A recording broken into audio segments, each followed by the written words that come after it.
It is 1913. In Küsnacht, Switzerland, one of the leading figures in the realm of psychology, having severed ties with his mentor Sigmund Freud the previous year, embarks on a terrifying yet transformative inner journey, which he terms his confrontation with the unconscious. Over the coming years, teetering on the brink of psychosis, the man deliberately induces hallucinations and dreams which he meticulously records in a journal that he will one day publish, transforming the field of psychology in the process. The man's name? Carl Jung, master of the mind.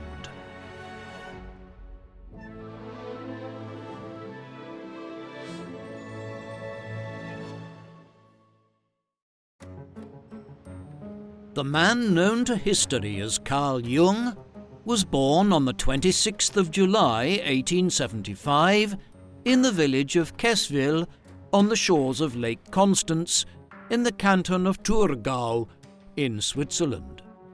The family traced its roots to Mannheim in Germany, where Jung's namesake grandfather, Carl Gustav Jung, was born in 1795. The elder Carl Gustav was involved in revolutionary circles in the early 19th century and was forced to flee his homeland before becoming the first professor of medicine at the University of Basel in 1823. A respected doctor, he preempted his grandson by calling for the establishment of a psychiatric institute at the university. Carl Jung's father, the Reverend Paul Jung, served as the vicar of the Swiss Reformed Church in Kesswil at the time of his son's birth. He had married Emilie Preiswerk in Basel in April 1869. Emilie's father, Samuel Preiswerk, was the head of the Reformed clergy in Basel and had been Paul's professor in Hebrew at the university. By the time Carl was born, Emilie had already given birth to 2 stillborn children and 1 son, who lived for only a few days in 1873. As a pioneer in the understanding of the inner workings of the human mind, Jung was primarily interested in his inner experiences, and this is reflected in his so-called autobiography, Memories, Dreams, Reflections, based on interviews conducted by his secretary, Anila Yaffe, and first published in German in 1961. In the prologue to the book, Jung stated that in contrast to the dreams and visions which informed his scientific work, all other memories of travels, people, and my surroundings have paled beside these interior happenings.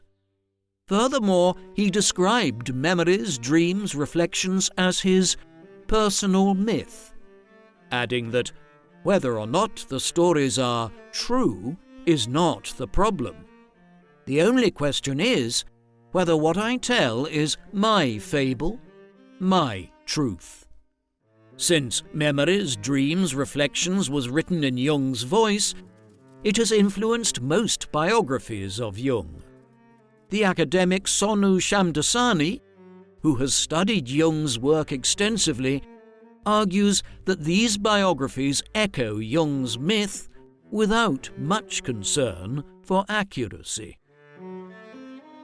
While Jung believed that his internal experiences were far more important than his external interactions, he was nevertheless shaped by his surroundings.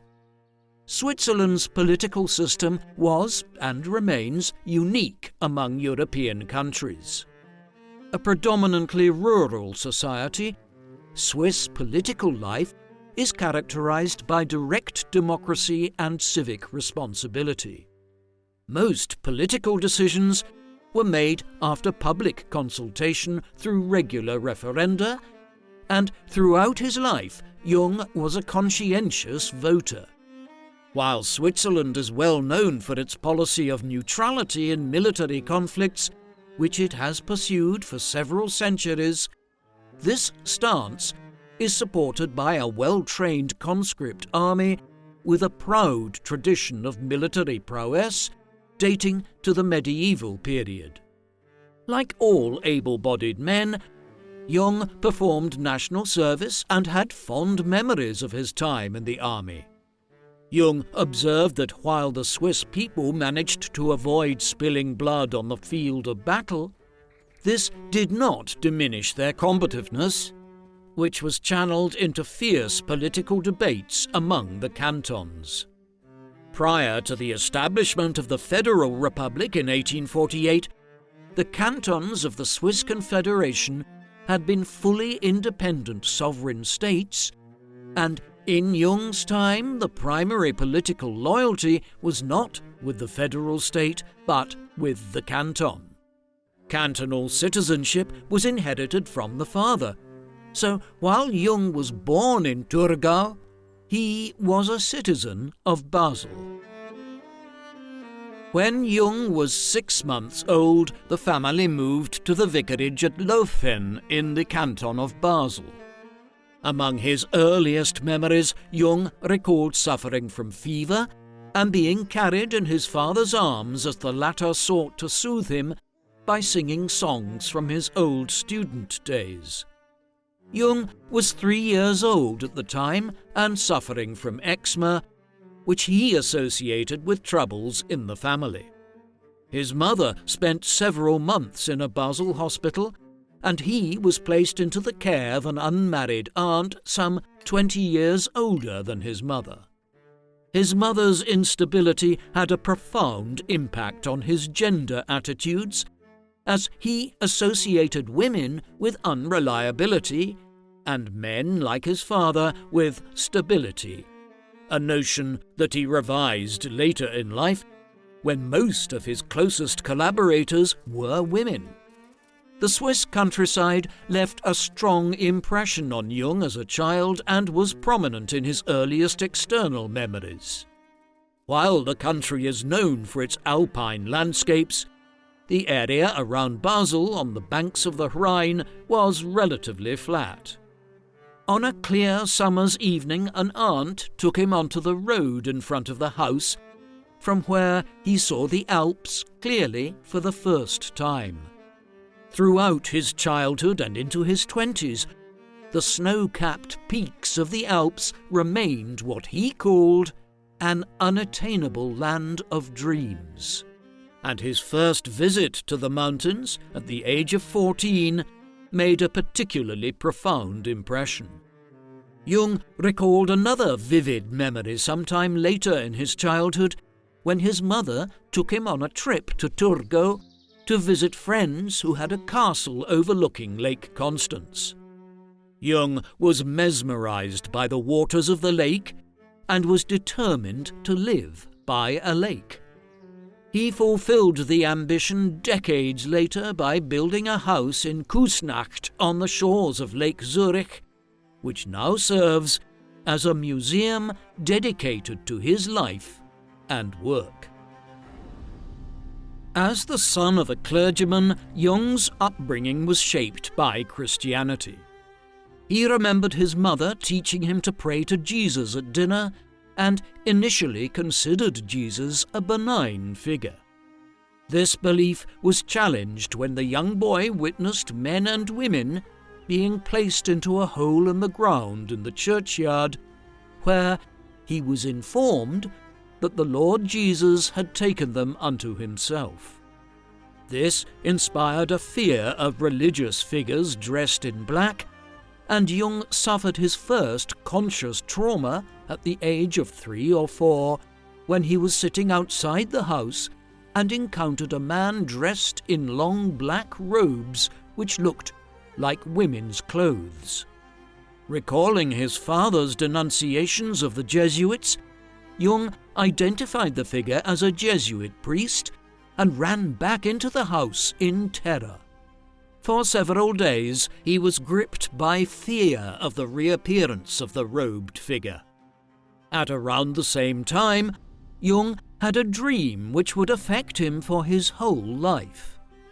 He imagined himself standing in the meadow behind the vicarage and seeing a dark hole in the ground. He went inside and saw a golden throne on a large platform on which stood a large upright object made of skin and flesh with a single eye at the top. He heard his mother shout, "That is the man-eater," which heightened his sense of terror. For several days he struggled to fall asleep, fearing that he would encounter the same object again in his dreams. In his interpretation of the dream, the ground was a grave, and the ritual object was a subterranean god associated with Jesus. Much later in life, when Jung was in his 50s, he read about the symbolic cannibalism inherent in Catholic Mass through transubstantiation, in which the bread is seen as the actual body of Jesus Christ, despite its physical appearance remaining the same. Jung recognized that his dream was extremely sophisticated for a child of 3 years old, and he came to regard the childhood dream as an initiation ritual that fueled his study of human consciousness. In 1879, when Karl was 4, the family moved to the village of Kleinhuningen, now a suburb of Basel, where Paul Jung served as vicar until his death in 1896. The proximity to Basel brought Jung's parents closer to family and friends in the city. Jung's mother's health appears to have improved as a result, although his parents continued to have a difficult marriage, and his mother often claimed to see ghosts and demons at night. Jung was a solitary child, and even after beginning his studies at the village school at the age of 6, he preferred to play alone. He later claimed that many of his childhood experiences anticipated his psychological ideas. As a child, he liked to sit on a large stone outside the village and imagine the thoughts of the stone to the extent that he came to identify with the stone. After stopping at the same stone 30 years later, Jung realized that as a child, he was struggling to reconcile the finite nature of human existence with the eternal nature of the stone, and was wondering whether there was anything eternal within himself. When he was 9 years old, he developed another ritual after carving the end of his school ruler into a mannequin and placing it within his pencil case, which he hid in the attic. The thought of the mannequin became a source of comfort to him over the next year, and he would occasionally go into the attic to deposit notes into the pencil box. While reading about ritualistic practices as an adult, Jung recognized that his little mannequin resembled images of the healer god Telesphorus, who was closely associated with Asclepius, the Greek god of medicine. At this stage in his life, Jung did not anticipate that he would become a doctor, even though his grandfather and great-grandfather had both been respected physicians. These childhood experiences contributed to his later theories about the collective unconscious. In 1884, when Jung was 9 years old, his mother gave birth to a daughter, Johanna Gertrude, known to the family as Trudy. A couple of years later, when Jung was 11 years old, he enrolled in the gymnasium in Basel. While he had frequently visited the city, urban life was a culture shock to the young boy compared to his rural upbringing. While his father had been one of the most important men in the village, Jung found that his classmates were usually the sons of wealthy businessmen. The novelty of visiting their large houses soon wore off, and Jung became bored of school life.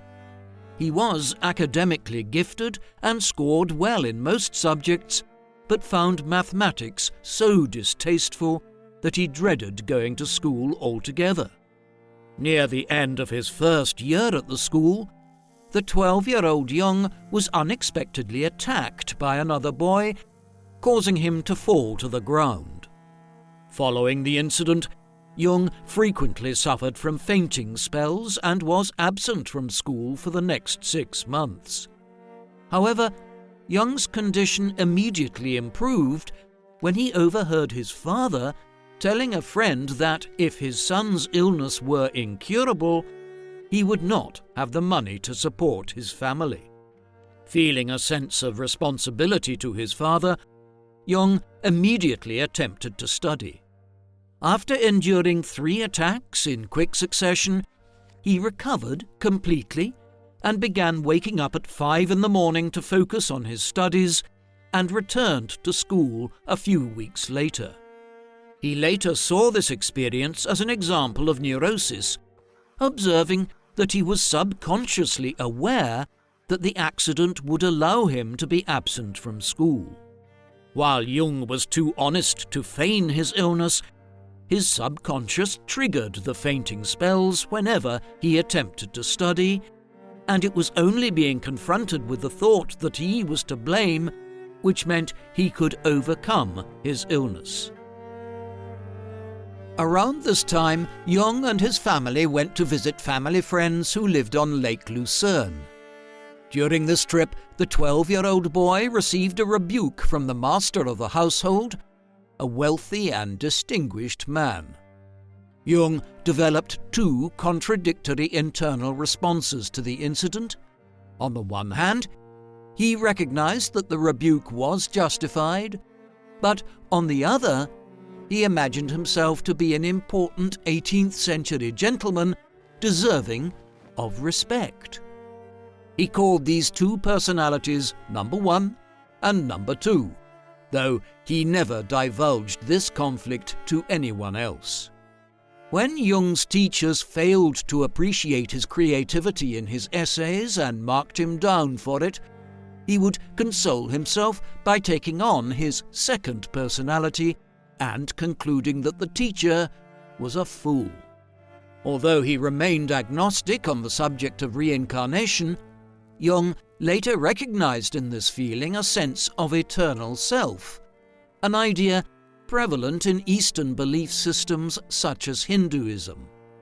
As a teenager, Jung remained skeptical about Christianity, though he went to church as a duty to his father. At the time of his confirmation at the age of 15, Jung was curious about the mysteries of the Christian faith. The nature of the Trinity, the resurrection, the Eucharist, where bread and wine transforms into the body and blood of Christ. Yet, during his first service, Jung looked around at the participants seeking any signs of the grace of God, but saw only a pedantic desire to perform the ceremony correctly. The experience completely alienated him from the church, and he responded by reading theological books in his father's library to find out what was knowable about God. On his mother's suggestion, he read Goethe's Faust, and was relieved to find that he was not alone in seeking answers to these questions about religion and philosophy. The teenage Jung also began to read Kant and Schopenhauer, although his debt to Goethe was so great that he began to claim that his grandfather was Goethe's illegitimate son. During Jung's late teens, his father's health declined and he frequently became irritable. Jung sensed that his father was suffering from a spiritual crisis and sought to talk to him about his own understanding of God. These efforts quickly proved counterproductive and exasperated both father and son, and Jung realized that his father was incapable of questioning his long-held beliefs. The two were nevertheless on the same page regarding Karl's career choices, with Paul adamantly urging his son to avoid becoming a theologian. When Jung was approaching the end of his studies at Basel Gymnasium in 1895, he was forced to choose between science and humanities. He was interested in Egyptian and Babylonian history and initially wanted to study archaeology, but the discipline was not on offer at Basel University.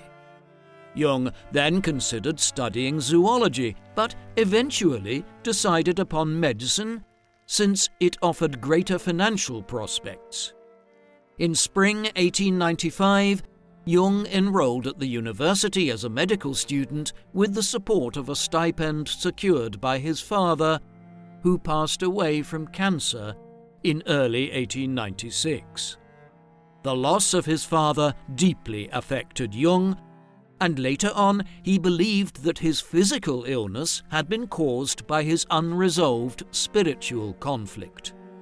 Moreover, Paul Jung had left his family a modest inheritance, and it was only by taking odd jobs and relying on financial assistance from his uncles that Karl managed to pay for his studies while also supporting his mother and sister. Jung was more comfortable at university than at school, and he made a large number of friends at the Zofingia fraternity, where he gave lectures about religion, sciences, and psychology. During Jung's fourth year at university, a couple of events took place at home for which he could find no rational explanation. Firstly, the 70-year-old wooden dining table split without warning. Not long afterwards, a steel bread knife in the cupboard shattered into several pieces without any external input. A few weeks later, he found out that some of his relatives had been holding séances and wondered whether they had something to do with the recent incidents. Despite some reservations, he began attending the séances in order to seek an explanation for the events in his house. Jung's interest in occultism caused him to lose some of his university friends, but he continued to attend the séances for several months, during which time he witnessed his 15-year-old cousin, Ellen Preiswerk, claiming to channel the personalities of several individuals, both male and female.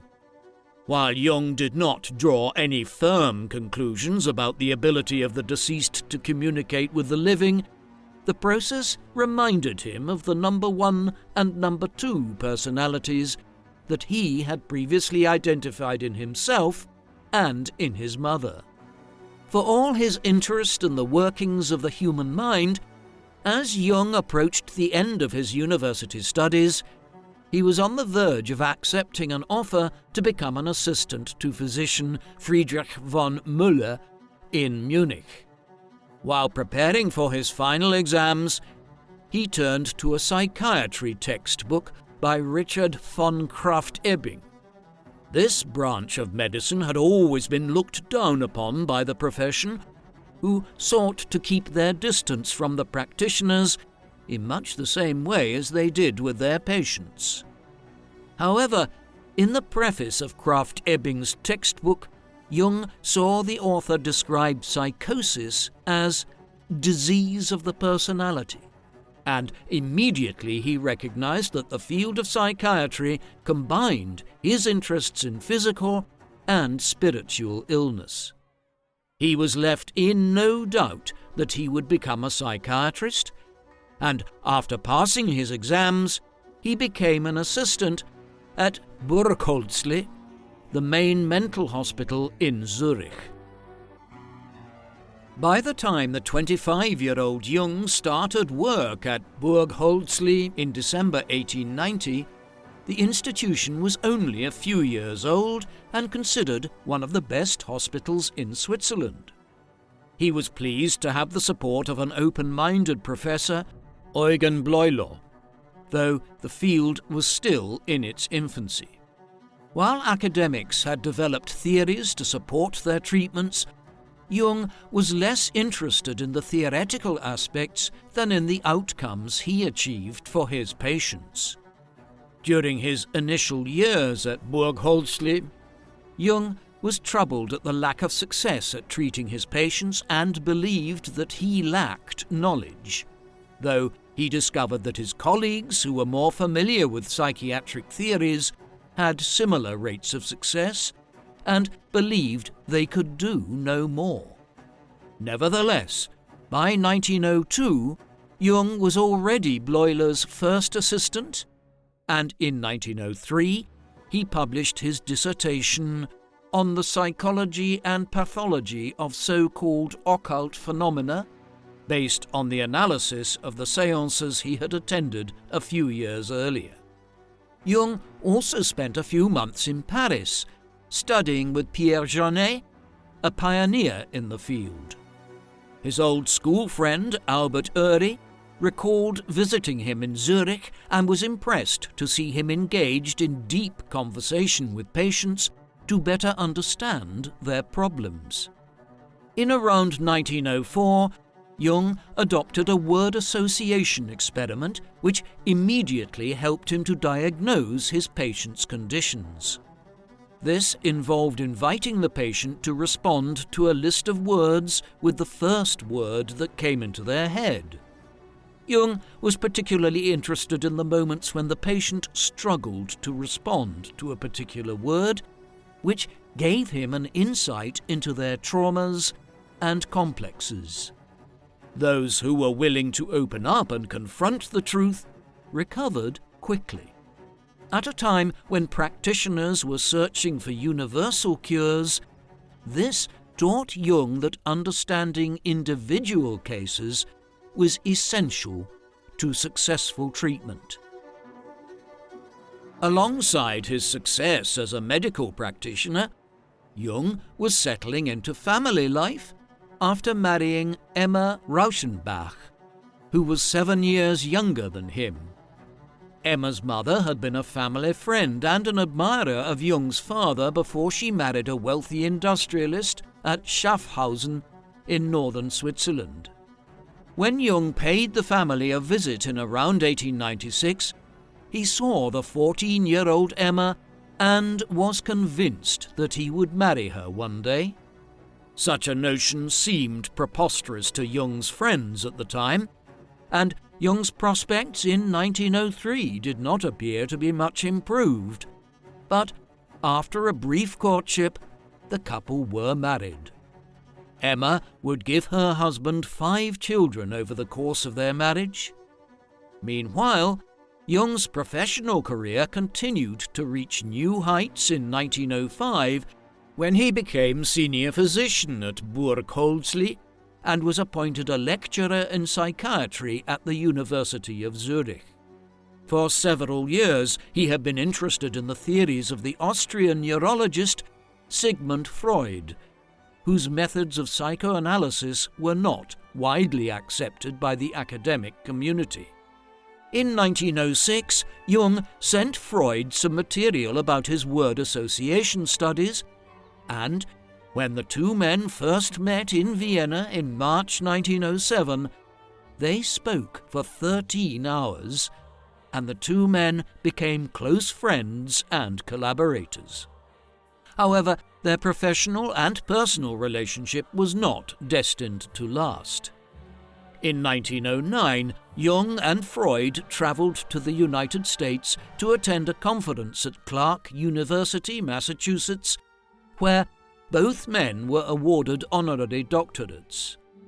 During the trip, Jung and Freud analyzed each other's dreams, but Jung had a sense of unease that Freud was not revealing everything to him, and he was also critical of Freud's particular emphasis on sexuality.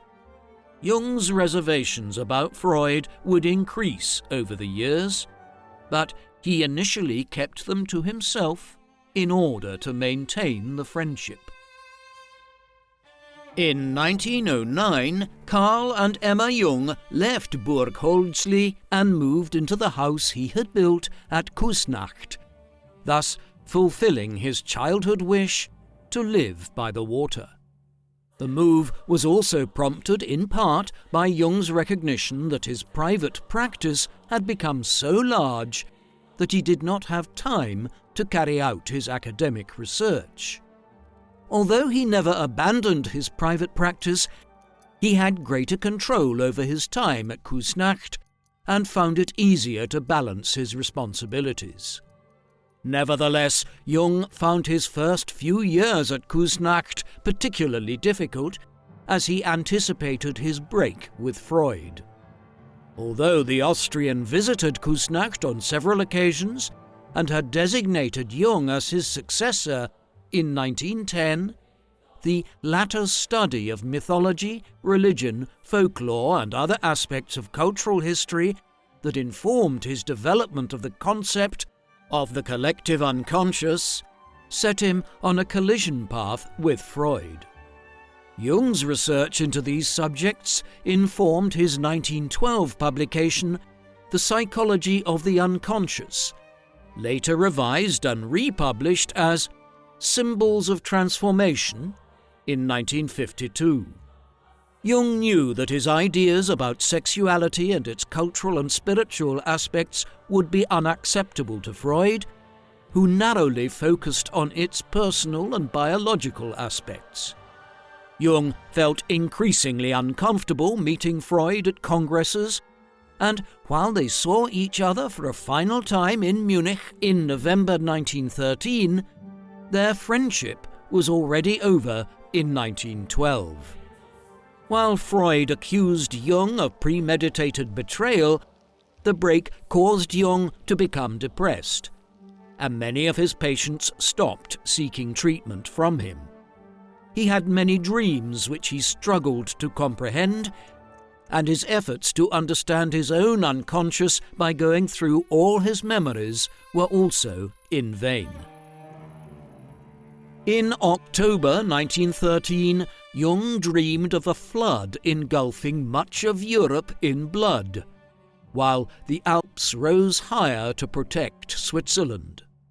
Although this proved to be a premonition of the First World War less than a year later, Jung interpreted the dream subjectively and believed that he was suffering from psychosis.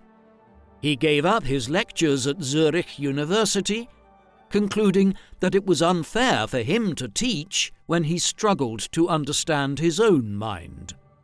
He nevertheless accepted invitations to deliver guest lectures, and in late July 1914 he was invited by the British Medical Association to give a lecture at a congress in Aberdeen. He was still in Scotland when the First World War broke out at the beginning of August.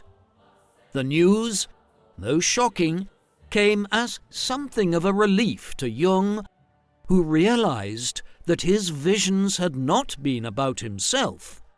However, he still had to undertake an arduous journey via the Netherlands and Germany to make his way back to Switzerland.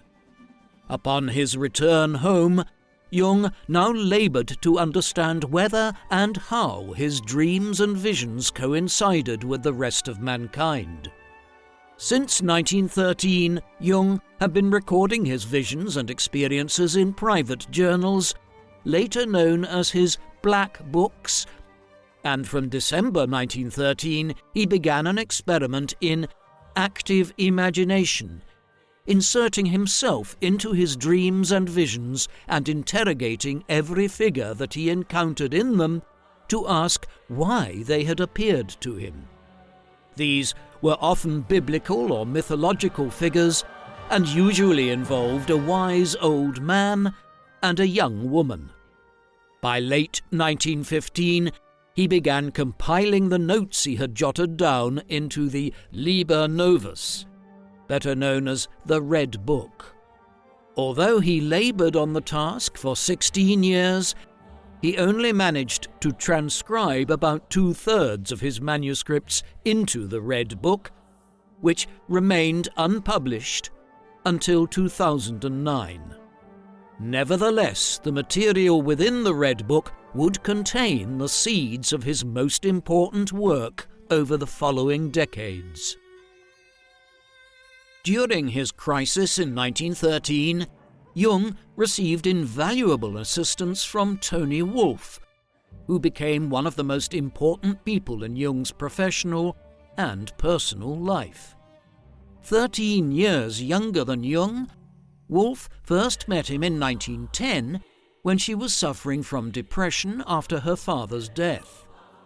Jung quickly recognized Wolff's abilities and employed her as an assistant, which had an immediate positive impact on her mental health.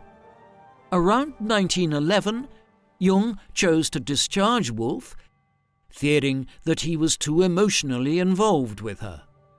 By 1913, he wrote to her to resume their collaboration, and Jung later saw her as his anima, his inner feminine, who served as a bridge between him and his unconscious. Wolff effectively became part of the Jung household and is widely believed to have been his lover. The affair naturally aroused feelings of mutual jealousy in both Emma and Tony, although in her biography of Jung, the psychologist Barbara Hanna argues that the three achieved a staple modus vivendi, and both women came to recognize the advantages in the arrangement. Even so, the nature of Jung's relationship with Wolff was distasteful to Jung's family, and a chapter on Wolff from Memories, Dreams, Reflections was excluded from publication. In addition to her efforts to help Jung understand his unconscious, Wolff also played an important role as the first president of the Psychological Club, founded by Jung in 1916 as a venue for his patients and followers to meet socially and avoid becoming too isolated. In addition to his theories about the anima and the corresponding inner masculine in women, which he called the animus, Jung frequently encountered a figure in his dreams whom he called Philemon, a manifestation of his number 2 personality who had evolved from the figure of the Old Testament prophet Elijah. Philemon showed Jung that there was only so much he could do to influence his unconscious, and that much of the unconscious was objective rather than subjective. The 4 years of the First World War were among the most creative years of Jung's life, even though he had many other duties. Neutral Switzerland had mobilized its army against any potential incursions, and as an army captain, Jung was often stationed in the Gotthard Pass in the Alps, although in 1917 to 1918 he spent a long period at Chateau d'Ay in southwestern Switzerland, with responsibility for overseeing escaped British prisoners of war interned in Switzerland. Many of Jung's ideas had parallels with Eastern schools of thought, though he was not consciously aware of this until much later. At Chateau d'Ay, Jung found himself drawing circular symbols similar to Indian mandalas, which he saw as the ultimate expression of the self, the development of which was not a linear process, but a circular one. This discovery caused Jung to feel at inner peace at a time when the guns fell silent across Europe in November 1918. Having completed his journey of self-discovery, Jung never felt the need to investigate his unconsciousness again, and learned to live with the forces within, pulling him in opposite directions. Jung's investigation of the unconscious also influenced his research into personality types. One of the most influential publications in the field of analytical psychology, Jung's book Psychological Types, was completed in 1920 and was first published in German in 1921, with an English translation appearing in 1923.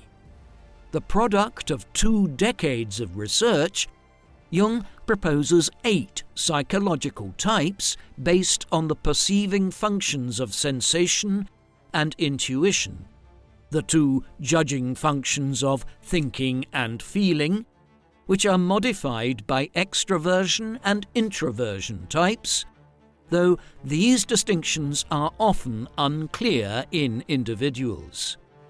The Jungian types in turn inspired the Myers-Briggs personality types, developed in the United States during the Second World War. While the Myers-Briggs Type Indicator, or MBTI, has become widely influential in popular culture, most academic researchers have criticized the test for inconsistencies and confirmation bias.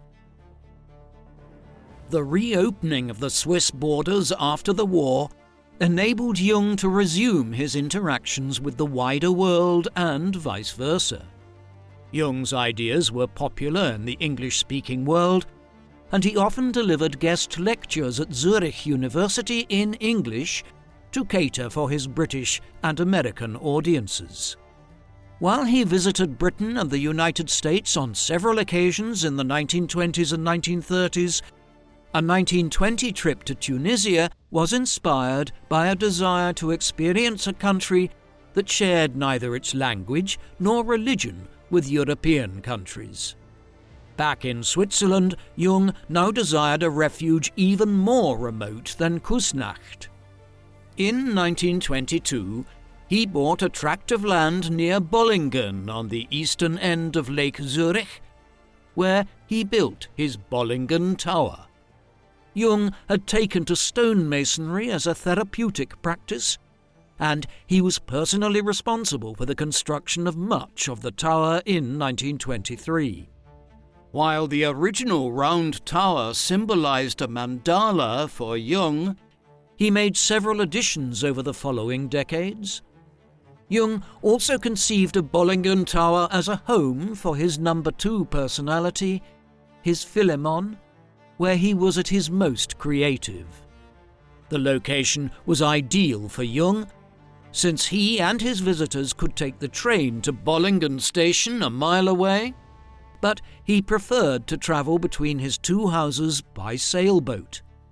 Despite an initial reluctance, Jung freed up some of his time by allowing Toni Wolff to take on some of his patients in the 1920s, after which she became a successful therapist in her own right.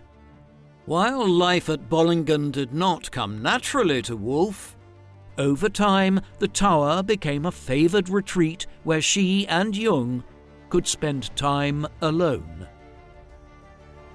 By January 1925, Jung had resumed his international travels and made a visit to the United States. He arranged to visit the Pueblo peoples in New Mexico and befriended a chief named Mountain Lake. Jung was surprised to hear that the Pueblo thought Americans and white men insane because they think in their heads, while the Pueblo think in their hearts.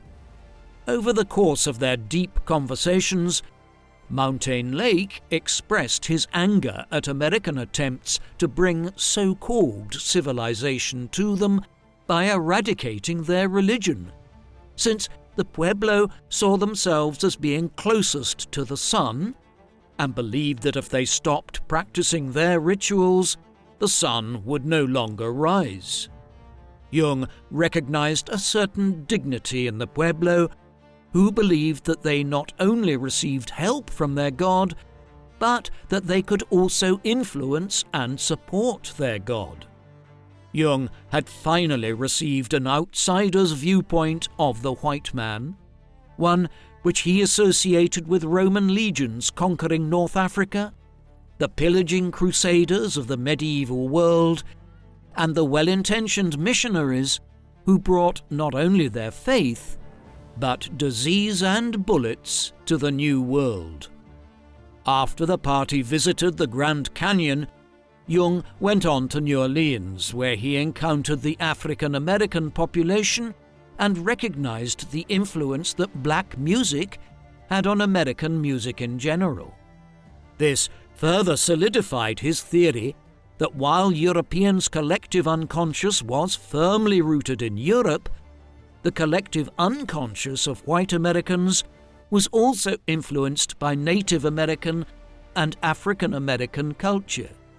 Later in the year, Jung decided to go to East Africa, then under British rule. Prior to his departure, he had consulted the Chinese I Ching, or Book of Changes, which delivered the line, "The man goes forth and does not return." Despite feeling apprehensive on the journey, the 50-year-old Jung enjoyed the trip and considered it among the highlights of his life. While the people and the landscape seemed completely alien to his number one personality, his number two personality seemed to be more at home. He had a particularly profound experience at the Athi Plains near Nairobi, where he experienced a sense of eternity and creation. He was reminded of the beliefs of the Pueblos and saw that human consciousness gave the world its existence and meaning. Another major highlight of Jung's African tour was the time he spent with the tribespeople at Mount Elgon on the Kenya-Uganda border. As a white European of his time, Jung believed that these so-called primitive communities were closest to the eternal beginning.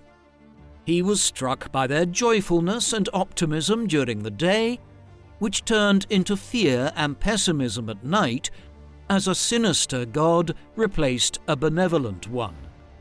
Jung and his small party then returned to Europe via Sudan and Egypt, where he was impressed by both the ancient Egyptian religion and the contemporary Islamic faith. During the return journey in the early months of 1926, Jung realized that part of his motivation for traveling to Africa was to escape Europe. Despite the armistice of 1918, Jung's unconscious was telling him that another war was not far off. Jung maintained his interest in mandalas, and he had a dream in which he found himself with a small group of his fellow Swiss men in a dirty city in the rain. Yet he saw that the city was structured like a mandala, with a central island bathed in sunlight. Each quarter of the city had its own smaller mandala, with a glowing street lamp at its center. He was surprised that his companions were complaining about the bad weather and unable to see the central island. Jung concluded that while he and the other Swiss had to live within one of the smaller mandalas, the central island represented the collective self, accessible to all who could perceive it. The dream encouraged Jung in his hopes that each individual could discover the island within them.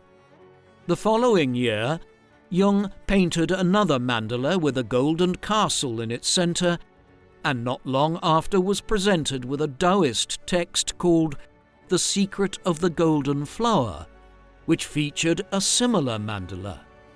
Jung was a talented artist and painted these mandalas in his notebooks as a form of therapy. He was impressed by the ability of Eastern philosophers to balance opposites, though he rejected the Buddhist objective of nirvana, which seemed to him a denial of the value of human existence and the living world. Jung noticed that the ideas contained within this Taoist text were similar to his own, and was gratified that he was not alone. Jung was conscientious about his duties, and in addition to fulfilling his obligations at his growing practice, he also gave a series of seminars annually in English in Zurich until 1939. These sessions were restricted to around 30 people, enabling Jung to explain his ideas in greater detail than in his books and lectures. He also continued to be active in organizing and hosting social events at the Psychological Club. The organization reached new heights when Tony Wolff took over as president in 1928, and the club became the venue for Jung to introduce his new fields of research. While Jung had been accustomed to travelling from Küsnacht into Zurich by bicycle, in 1929 he learned to drive and bought his own car at the age of 54, which helped him make better use of his time. Jung's life was also made easier by him hiring Marie-Jeanne Schmidt as his secretary. The daughter of a late friend from Basel, Marie-Jeanne served in the role for 20 years and became an integral part of the Jung household. As he grew older, Jung became more prone to exhaustion, and he avoided delivering lectures to large audiences and preferred to remain in Switzerland. In 1932, he received a literature prize from the city of Zurich, an accolade he was particularly pleased with, since he felt that his work had not been appreciated in his homeland. In early 1933, Jung accepted an offer from his friend, chemistry professor Hans Fietz, to join him on a Mediterranean cruise. While in Athens, Jung informed Fietz that he had acquired an extra parcel of land near Bollingen in order to prevent it from being sold for development. He felt he had paid too much for it, and while at the Acropolis, Fietz agreed to buy the land from him to build his own lakeside retreat. Henceforth, Jung would raise a flag at his tower to inform Fietz that he was hard at work and did not wish to be disturbed. Jung's feeling that Europe was due another major war was heightened in 1933 after Adolf Hitler was appointed Chancellor of Germany. Jung was persuaded to meet a senior government official, possibly Joseph Goebbels, during a visit to Berlin in July 1933 to deliver a lecture. Jung left the meeting more fearful about the future of Germany.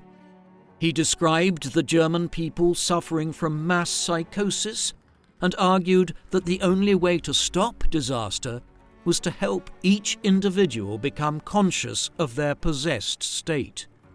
He attempted to do this with his own German patients. In 1933, Jung became president of the General Medical Society for Psychotherapy, an international organization whose executive was predominantly German. The German affiliate had been forced to exclude Jewish members, and Jung's presidency of the organization fueled later claims that he was a Nazi sympathizer. In reality, Jung had accepted the presidency to ensure that the society became more international in character, and in 1934 he introduced organizational reforms to prevent any national affiliate from controlling the whole body. He also allowed members to join the international body without being members of a national affiliate, thus enabling German Jewish doctors to bypass the government ban. However, he was appalled when the Society's journal, Zentralblatt, issued a manifesto endorsing the Nazi government's political program. Jung countered accusations of anti-Semitism by asserting that he saw distinctions in the racial and national psychology between all peoples, whether Jew and Aryan or French and German. In 1934, Jung began a seminar series on Nietzsche's Also sprach Zarathustra, arguing that the author's identification with the Superman was the cause of his insanity, and that by transferring this concept onto the German people, the Nazis had created a national madness amongst Germans. During the 1930s, Jung began to turn his attention towards alchemy. Although he had been impressed by the Taoist text The Secret of the Golden Flower, he failed to appreciate that the title of the book was a reference to the process of self-cultivation, known in Chinese as internal alchemy. In around 1934, he asked his young assistant, Marie-Louise von Franz, to identify important extracts from texts on alchemy in Latin and Greek, which led him to draw parallels between alchemy and analytical psychology.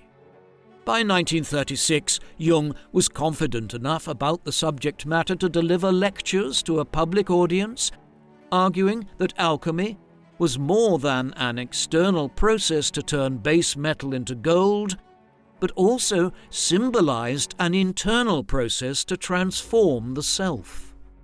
Despite his intensive study of alchemy, Jung still had time to deliver seminars at Zurich University and at the Federal Institute of Technology, better known by its acronym ETH Zurich. He travelled to England for the first time in a decade in 1935, and the following year he and Emma went to the United States, where he received an honorary doctorate from Harvard University. He was back in America in 1937 to deliver 3 lectures at Yale, which proved to be his final trip across the Atlantic. Owing to his interest in Eastern philosophy, Jung had considered a 6-month tour of China, but concluded that he could not afford to be away for so long, and instead settled for 3 months in India and Sri Lanka. Although he had read many Indian texts in preparation, during his visit from December 1937 to February 1938, he was confronted with a totally alien culture that he struggled to understand. He was nevertheless impressed by his visits to the Taj Mahal and the Great Stupa at Sanchi, one of several sites to contain relics of the Buddha. Jung had been impressed by how Indian philosophy sought to balance opposites such as good and evil, though he was critical of the way that this provided an opportunity for Indians to escape real life. Instead, he saw it as a unique opportunity for the eternal self to assume a 3-dimensional existence. Jung fell seriously ill in Kolkata and stayed in hospital for 2 weeks before he could travel onwards to Sri Lanka. During the India trip, he received 3 more honorary doctorates to add to the 3 from the United States. These accolades usually did not mean too much to him, but he was excited to receive an honorary doctorate from the University of Oxford in the summer of 1938, as he was fascinated by the symbolism in the traditional ceremony. Meanwhile, the storm clouds were gathering over Europe with the German annexation of Austria in March and the occupation of the Sudetenland from Czechoslovakia in November. Jung believed that war was inevitable, but he was disappointed that even anti-Nazi Germans, whom he admired, were convinced that England and France would be responsible for any war. While Jung had no illusions about Neville Chamberlain's declaration of peace in our time, he hoped that such measures would cause the extremist regimes of Germany and the Soviet Union to fight and destroy each other first.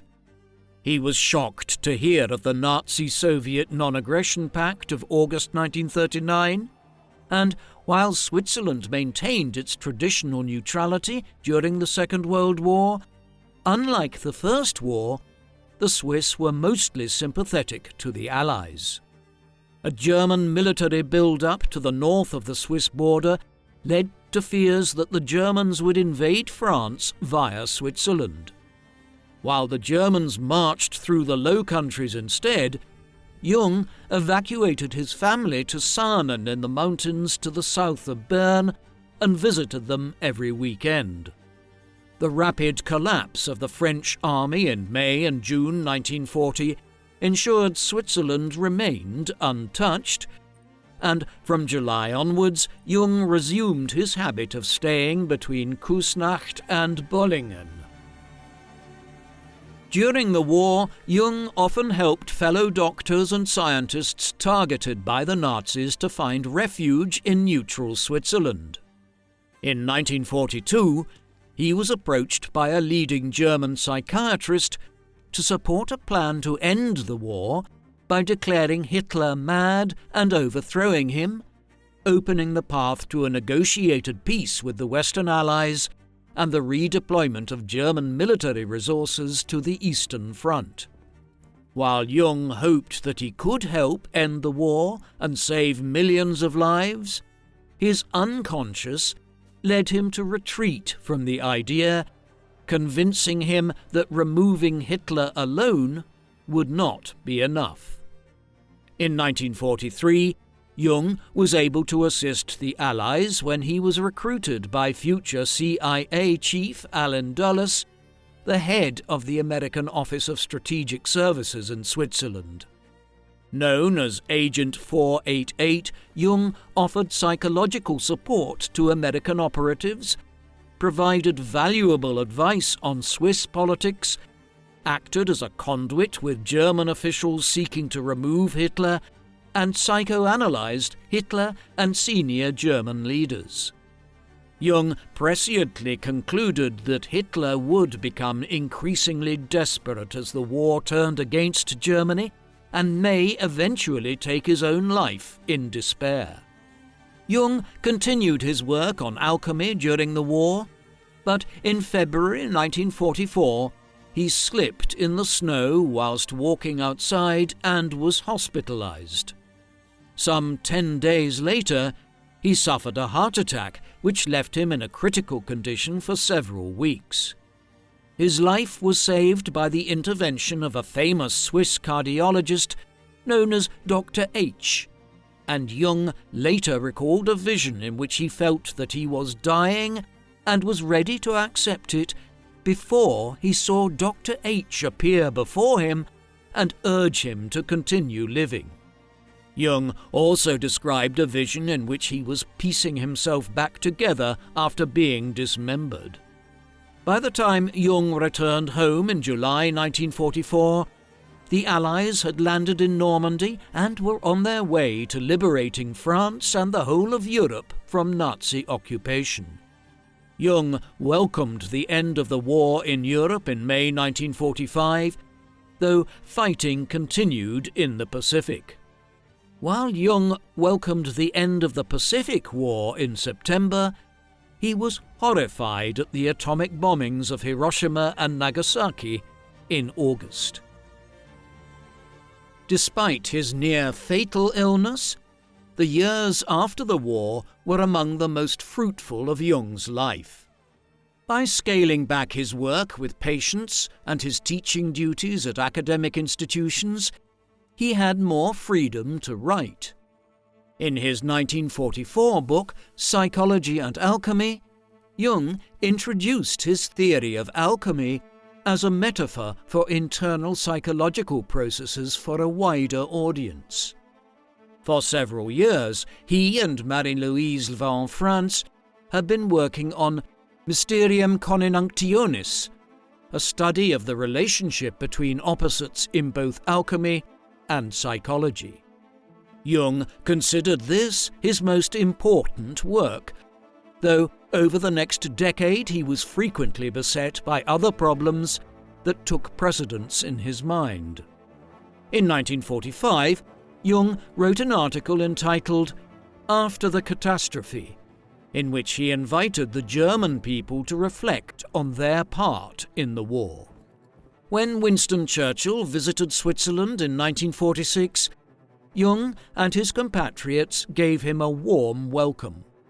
The two men met on a couple of occasions, including at a banquet in Zurich, where Jung noticed that the tables were arranged in the same way as the Mandala city that he had seen in his dream 2 decades earlier. Jung was seated next to Churchill. He was impressed by Churchill's openness in talking about his war experiences. Jung suffered another heart attack in November 1946, although on this occasion his recovery was much swifter. In 1947, the 72-year-old Jung and his associates worked on the establishment of the C.G. Jung Institute, formally founded in 1948. Jung was its inaugural president, but rarely intervened on how it operated. Before he could continue on his magnum opus, Jung found that he had to answer important questions about Christianity and psychology. In Ion, Researches into the Phenomenology of the Self, from 1951, Jung examines the rise of Christianity and identifies Christ with the self. The following year, Jung published Answer to Job, in which he inverts the traditional narrative of Christ sacrificing himself for man's sins by arguing that God sent Christ to earth to repent for his own sins and his mistreatment of Job, as described in the Book of Job. Through this process, God becomes purely good, but as a consequence, the evil side of God is denied an outlet, threatening a wholesale destruction that Jung associated with the atomic age. In 1952, inspired by his correspondence with the physicist Wolfgang Pauli, Jung published his thoughts on synchronicity, a phenomenon in which an inner thought manifests itself as an external experience in a fashion that defies conventional scientific views of causality. Jung's work on Christianity and synchronicity naturally caused an outcry among theologians and scientists, respectively, but he was now able to work on Mysterium Coniunctionis. In this culmination of his extensive research into alchemy, Jung cites ancient texts on alchemy and suggests symbols illustrating the chemical processes. He associates them with the psychological processes of self-discovery, in which elements are first identified and separated before being combined. Jung then described the technique of active imagination as a means of uniting the conscious with the unconscious in the individual. While Jung recognized that no alchemist had ever succeeded in their experiments, he argued that the psychological inquiries into the unconscious from the 19th century continued where the alchemists had left off, and that the symbols and materials left behind by the alchemists were of great value in his own efforts to explain the process of self-realization. Mysterium Coniunctionis was completed in 1955 and published in 1956, when Jung was 81 years old. By the time Jung celebrated his 80th birthday in July 1955, he had already lost many close friends and associates. Although Toni Wolff was 13 years younger than Jung, she was a lifelong smoker and died unexpectedly in 1953. That year also witnessed the demise of Jung's friend and Bollingen neighbour, Hans Viertz. Emma Jung had been hospitalized in the spring of 1955, and although she temporarily recovered, she fell ill again at the end of the year and died on the 30th of November 1955. Jung struggled to cope with the loss of his wife, though he lived 6 more years and continued to split his time between his 2 homes. Management of the household was entrusted to Ruth Bailey, an Englishwoman who had been among Jung's travelling companions in East Africa and who moved to Switzerland after Emma's death. Jung continued to write, and during the final years of his life, he produced a short book entitled Present and Future in German and The Undiscovered Self in English, in which he asserted the importance of the individual gaining consciousness to avoid becoming slaves to nation-states threatening each other with nuclear annihilation. In 1959, he published Flying Saucers, A Modern Myth of Things Seen in the Skies, an examination of UFOs as psychological phenomena. He also began working on Memories, Dreams, Reflections with Agnella Jaffe and gave an interview to the BBC. According to Barbara Hammer, who was close to Jung in his final years, Jung saw both initiatives as opportunities for him to give an account of himself before his death. He fell seriously ill soon after his 85th birthday in July 1960.